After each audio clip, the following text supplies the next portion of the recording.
Ayub pasal 7. Hidup itu berat. Bukankah manusia harus bergumul di bumi, dan hari-harinya seperti hari-hari orang upahan, seperti kepada seorang budak yang merindukan naungan, seperti kepada orang upahan yang menanti-nantikan upahnya. Demikianlah dibagikan kepadaku bulan-bulan yang sia-sia, dan ditentukan kepadaku malam-malam penuh kesusahan. Bila aku pergi tidur, maka pikirku, bilakah aku akan bangun? Tetapi malam merentang panjang, dan aku dicekam oleh gelisah sampai dini hari. Berengah dan abu menutupi tubuhku, kulitku menjadi keras, lalu pecah. Hari-hariku berlalu lebih cepat daripada torak, dan berakhir tanpa harapan. Ingatlah bahwa hidupku hanya hembusan nafas. Mataku tidak akan lagi melihat yang baik. Orang yang memandang aku tidak akan melihat aku lagi. Sementara engkau memandang aku tidak ada lagi. Sebagaimana awan lenyap dan melayang hilang, demikian juga orang yang turun ke dalam dunia, orang mati, tidak akan muncul kembali. Ia tidak lagi kembali ke rumahnya dan tidak dikenal lagi oleh tempat tinggalnya. Oleh sebab itu, aku pun tidak akan menahan mulutku. Aku akan berbicara dalam kesesakan jiwaku, mengeluh dalam kepedihan hatiku. Apakah aku ini, laut atau naga, sehingga engkau menempatkan penjaga terhadap aku? Apabila aku berpikir, tempat tidurku akan memberi aku penghiburan dan tempat baringanku akan meringankan keluh kesahku, maka engkau mengagetkan aku dengan impian dan mengejutkan aku dengan khayal, sehingga aku lebih suka dicekik dan mati daripada menanggung kesusahanku. Aku jemu, aku tidak mau hidup untuk selama-lamanya. Biarkanlah aku, karena hari-hariku hanya seperti hembusan nafas saja. Apakah gerangan manusia, sehingga dia kau anggap agung, dan kau perhatikan, dan kau datangi setiap pagi, dan kau uji setiap saat?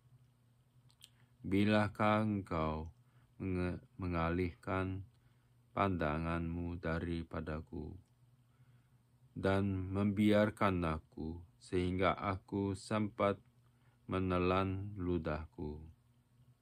Kalau aku berbuat dosa, apakah yang telah aku lakukan terhadap engkau, ya penjaga manusia? Mengapa engkau menjadikan aku sasaranmu, sehingga aku menjadi beban bagi diriku? Dan mengapa engkau tidak mengampuni pelanggaranku, dan tidak menghapuskan kesalahanku? Karena sekarang aku terbaring dalam debu, lalu engkau akan mencari aku, tetapi aku tidak akan ada lagi. Pasal 8. Bildad membela keadilan hukuman Allah. Maka berbicaralah Bildad, orang Suah, berapa lamakah lagi engkau akan berbicara begitu? dan perkataan mulutmu seperti angin yang menderu.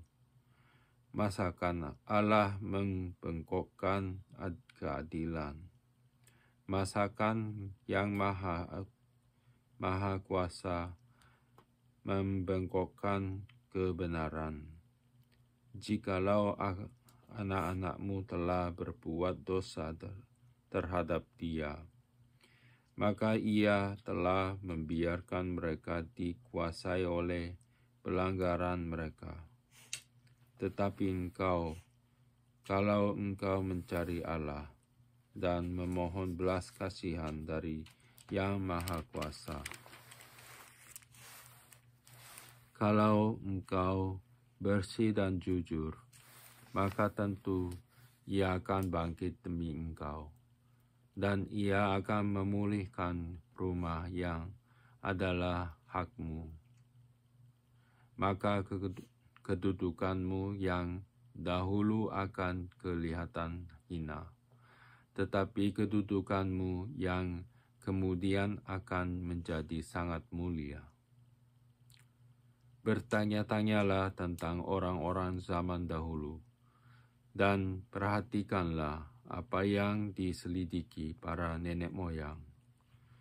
Sebab kita, anak-anak kemarin, tidak mengetahui apa-apa, karena hari-hari kita seperti bayang-bayang di bumi. Bukankah mereka yang harus mengajari engkau dan yang harus berbicara kepadamu dan melahirkan kata-kata dari akal budi mereka? Dapatkah pandan bertumbuh tinggi kalau tidak dirawa, atau mensiang bertumbuh subur kalau tidak diair? Sementara dalam pertumbuhan sebelum waktunya disabit, layulah ia lebih dahulu daripada rumput lain. Demikianlah pengalaman semua orang yang melupakan Allah. Maka lenyaplah harapan orang fasik yang andalannya seperti benang laba-laba, kepercayaannya seperti sarang laba-laba. Ia bersandar pada rumahnya, tetapi rumahnya itu tidak tetap tegak. Ia menjadikan tempat berpegang, tetapi rumah itu tidak tahan. Ia seperti tumbuh-tumbuhan yang masih segar di panas matahari. Sulurnya menjulur di seluruh taman. Akar-akarnya membelit timbunan batu, menyusup ke dalam sela-sela batu itu. Tetapi bila dicabut dari tempatnya, maka tempatnya itu tidak mengakuinya lagi. Katanya, belum pernah aku melihat engkau. Demikianlah kesukaan hidupnya, dan tumbuh-tumbuhan lain timbul dari tanah. Ketahuilah, Allah tidak menolak orang yang saleh, dan Ia tidak memegang tangan orang yang berbuat jahat.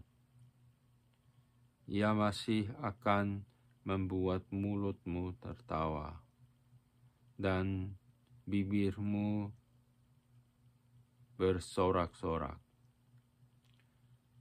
Pembencimu akan terselubung dengan malu, dan kemah orang fasik akan tidak ada lagi. Pasal 9. Jawab Ayub. Tidak seorang pun dapat bertahan di hadapan Allah.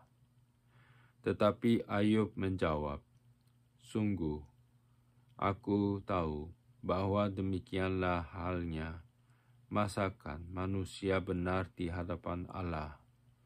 Jikalau ia ingin berperkara dengan Allah, 1 dari 1000 kali ia tidak dapat membantahnya.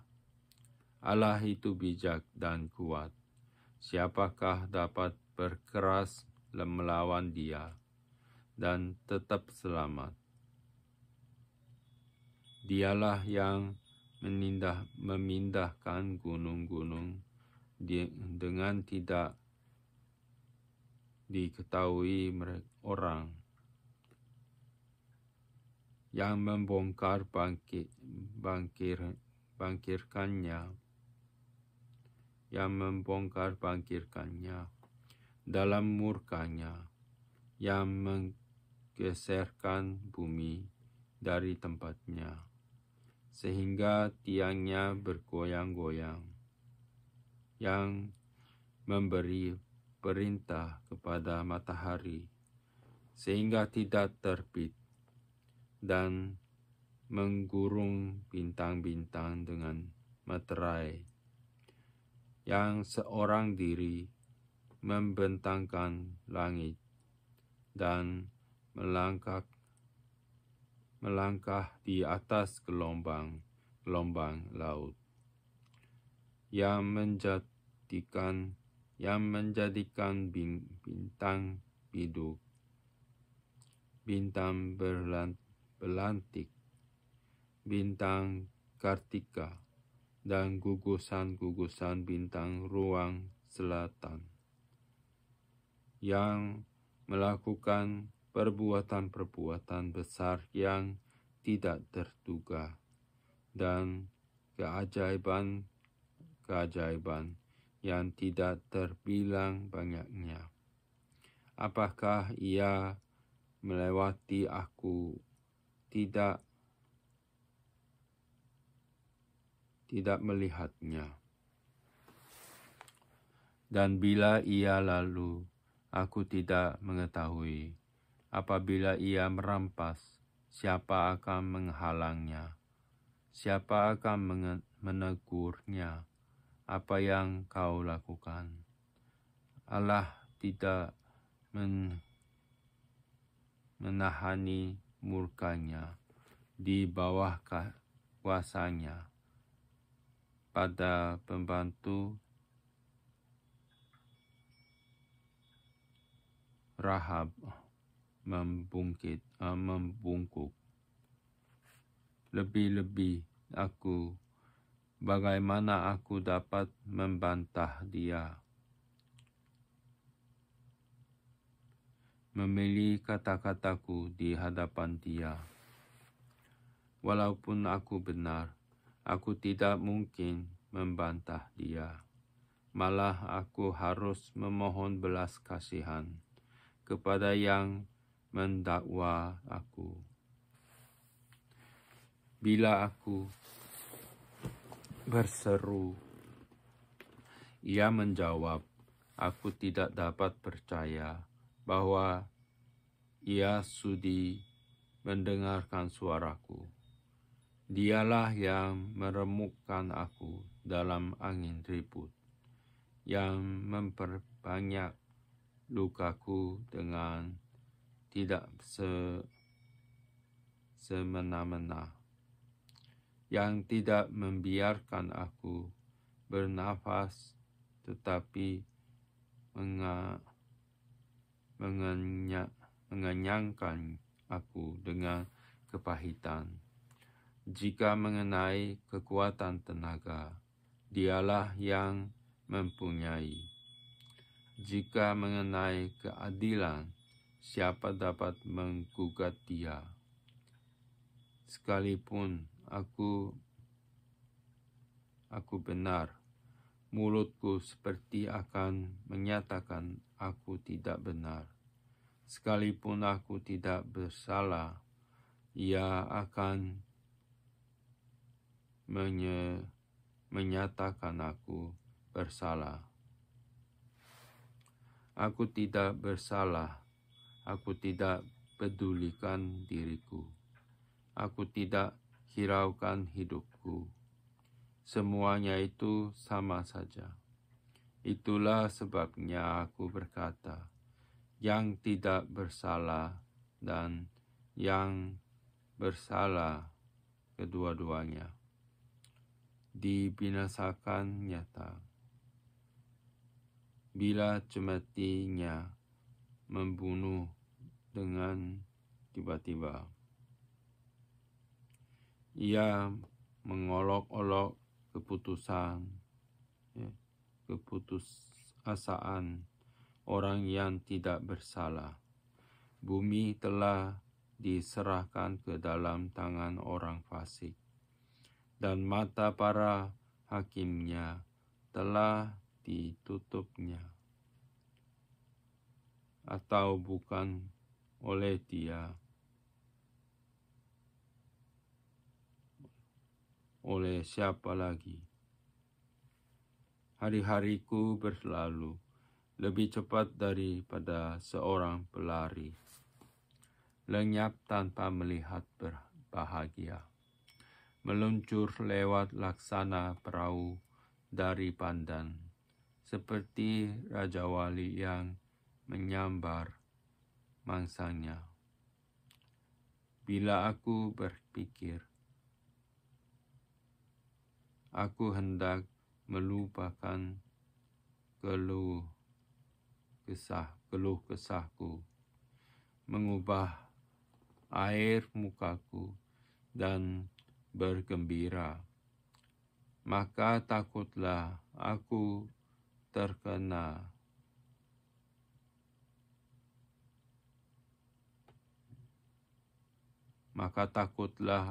kepada segala kesusahanku.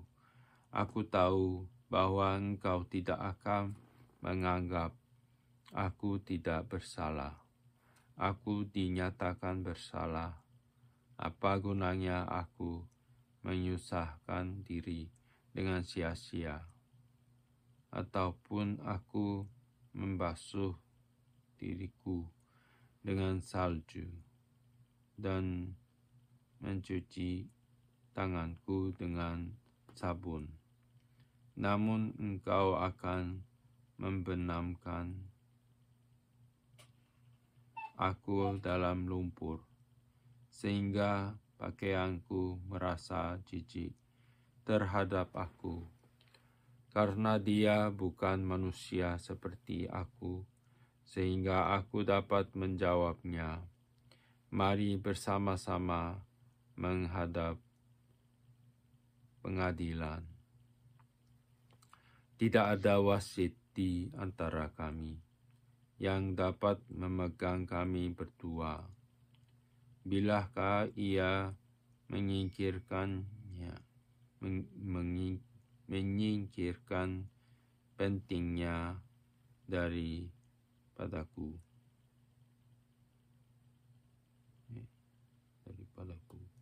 Jangan aku ditimpa kegentaran terhadap dia, maka aku akan berbicara tanpa rasa takut terhadap dia, karena aku tidak menyadari kesalahanku.